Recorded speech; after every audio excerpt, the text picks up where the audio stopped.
Hello. Have you started to accumulate food for storage yet? No. Why would I need to do such a thing for Pete's sake?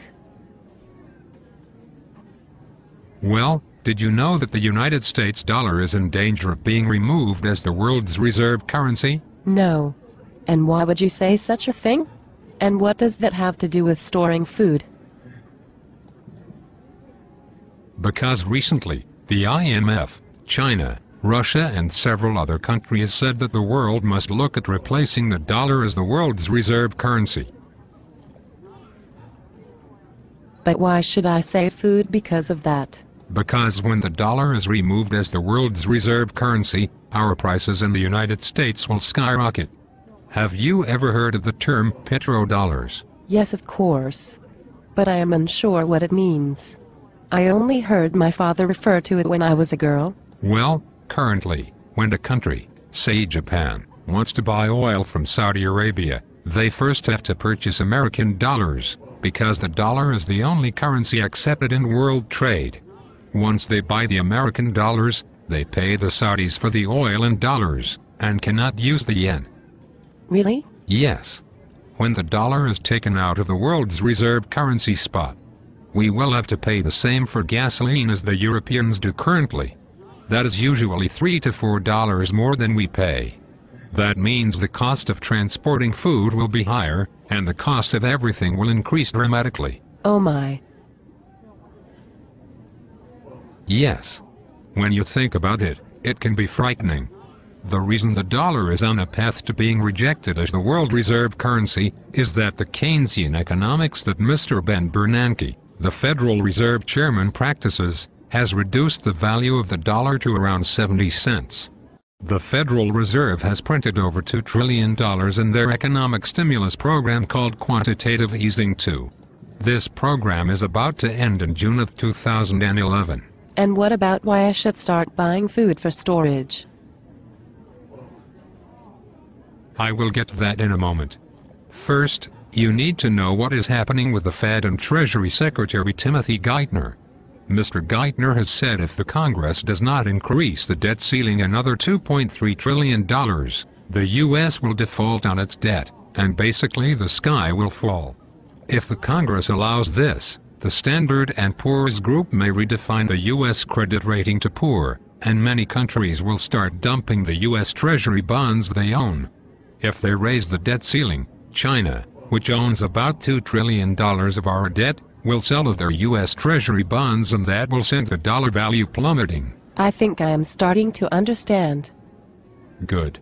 Well, to top it off, even if they do not raise the debt ceiling and cut spending, several regional vice presidents of the Federal Reserve have said that the U.S. must have quantitative easing 3.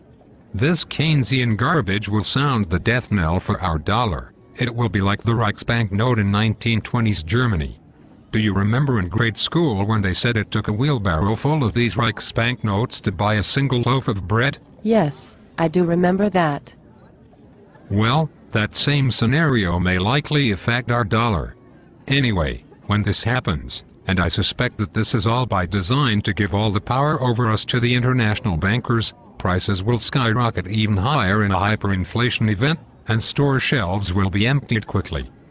Oh, that is terrible.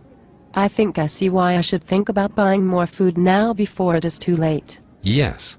You should act quickly. Time is running short. But why should I believe you? You don't need to trust me, but you can do your own research. You should go to YouTube and watch the videos about the coming economic collapse by the economists that practice Austrian free market capitalism, and not this ridiculous Keynesian nonsense. Look up Peter Schiff, Jim Rogers, Mark Faber, Gerald Celente and Robert Chapman. You will not see much of these gentlemen on the mainstream news media. And when you do see them on CNBC, MSNBC or CNN, the host is always berating their opinion. We Americans have become lazy and we think nothing bad can happen to us economically now. But my mother is 86 years old, and she remembers the difficulty of the Great Depression when she was a little girl, and the rationing of World War II. We should not think we are immune to bad things happening to us economically as a nation. Oh my goodness. I did not know we were in such bad shape. What else can I do to prepare for hyperinflation? You should buy a gun and learn how to use it to protect what you have from those that will become desperate. You should also get an electric generator and buy the gas to run it.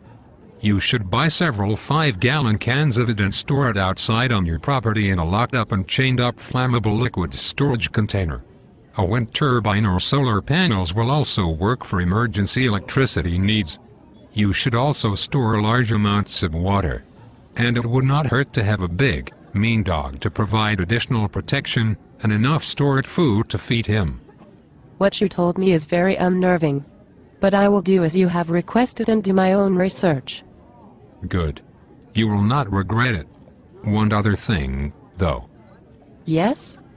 You should start buying as much silver bullion as you can to have in your possession. And transfer what monies you can out of dollar holdings into ETFs for silver or gold. But pick one that allows you to redeem your silver or gold in a short time. Silver and gold have always been real money, and you will need to have something to barter with when the hyperinflationary depression hits. That is good advice. I know. But I don't have a lot of extra money to spend on things like silver and gold. What else could I do to protect myself from hyperinflation? You should store some very durable things that other people will need.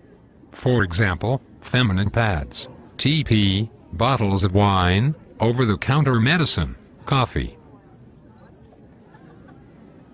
Okay.